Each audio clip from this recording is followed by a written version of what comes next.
ছাত্র জনতার অভ্যুত্থানে আওয়ামী লীগ সরকারের ক্ষমতাচ্যুতির 1 মাস পূর্ণ হলো আজ বৃহস্পতিবার। এ উপলক্ষে অভ্যুত্থানে নিহত ও আহতদের স্মরণে দেশের বিভিন্ন স্থানে শহীদ মার্চ কর্মসূচি পালন করছে বৈষম্য বিরোধী ছাত্র আন্দোলন। রাজধানী ঢাকাসহ দেশের বিভিন্ন জেলায় শিক্ষার্থী ও সাধারণ মানুষ এই কর্মসূচি পালন করছে। মিছিল নিয়ে বিভিন্ন সড়ক প্রদক্ষিণ করছে ছাত্র জনতা।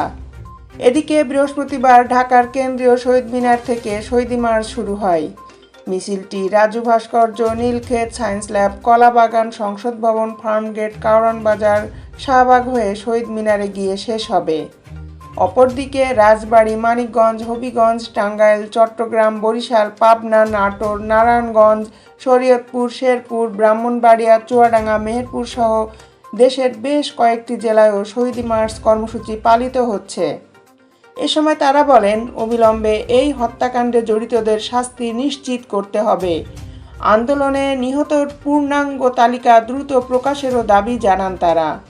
1 মাসেও তালিকা না হয় কেউ কেউ ক্ষোভও প্রকাশ করেন। দেশের আপডেট নিউজ পেতে আমাদের সাথেই থাকুন। Justice TV, Dhaka.